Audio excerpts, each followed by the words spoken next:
Yo, welcome to this video. Today we will be talking about the time LeBron and Dwyane Wade mocked Dirk Nowitzki and paid for it. We'll be talking about the events leading up to it and what happened after, so let's get right into it. Dirk Nowitzki is one of those players who accomplished so much in the league while barely making any noise off the court. I sometimes find myself forgetting that when we talk about Dirk, we're talking about the 2006-2007 MVP. It's actually hard to find fans who dislike Dirk Nowitzki for a good reason, and even apart from fans, it's hard to find NBA players who dislike him. If anything, he's one of the pioneers for the many skilled bigs today who have adopted a guard-like playstyle. Which is why the story I will be sharing with you today is not something you heard very often during his time in the league. In 2011, the Miami Heat faced the Dallas Mavericks in the NBA Finals, and at this time LeBron was without a doubt the most hated man in the NBA. This was the first season after his famous decision to, this is very tough, take his talents to South Beach and join the Miami Heat. He was joining forces with Dwyane Wade and Chris Bosh, and this had caused a power shift in the league. It really looked like they were going to win multiple championships. Not one, not two, not three, not four, not five, not six, not seven. So when they met Dallas in the finals, their confidence was as high as could be. It looked like the first of the promised championships was on the way. They believed it, and majority of the fans did too.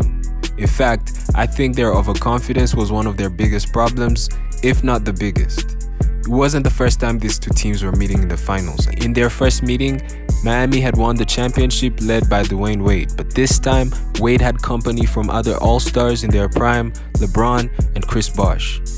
The Mavs, on the other hand, had a solid group of great vets and solid role players that had some notable names in the NBA, but they were mostly guys who were no longer as good as they once were.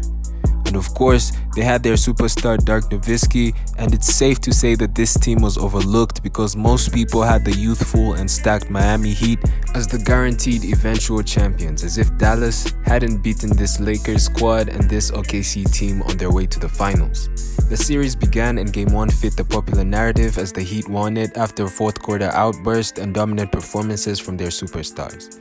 The second game also looked like it belonged to the Heat, who led for the whole game, went up 15 in the fourth quarter, but they got too comfortable, only to have that lead erased after a dominant fourth quarter performance by Dirk. This game slipped through their fingers as they and many others believed. They went into Dallas, won Game 3 after Wade's 29-point performance, and got a 2-1 lead. Looking for the 3-1 lead and Dallas looking to tie the series, news came out that Dirk Nowitzki was ill and had suffered the flu. It was reported that he was playing with a fever of about 102 degrees and he couldn't even speak before the game.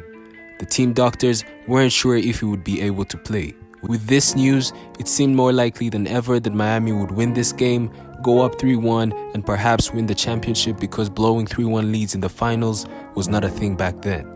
And LeBron and Wade were having fun with this news, even mocking the sick Dirk Nowitzki. Oh, did y'all hear me cough?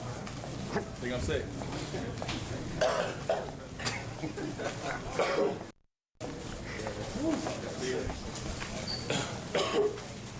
Hey, this weather, man.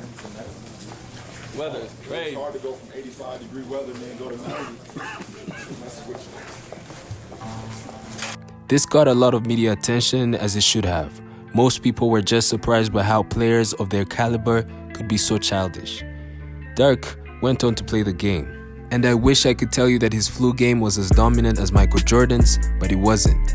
He went on a quick 6-0 run and then struggled for the rest of the game. Missing shots he usually made, making obvious mistakes and looking out of shape.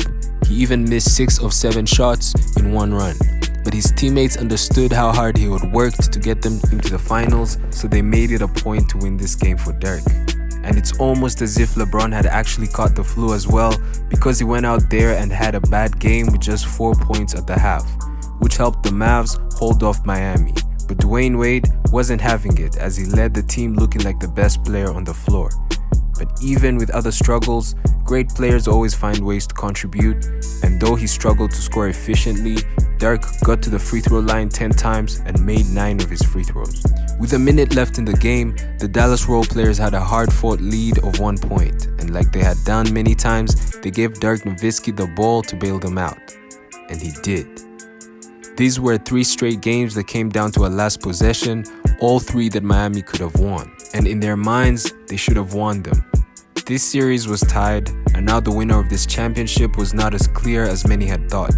LeBron's shooting woes continued in the next game as he had a quiet 17 points and Miami struggled, whereas Dirk, on the other hand, had himself 29 points with many solid contributions from his teammates Jason Terry, Tyson Chandler, JJ Barea, and Jason Kidd.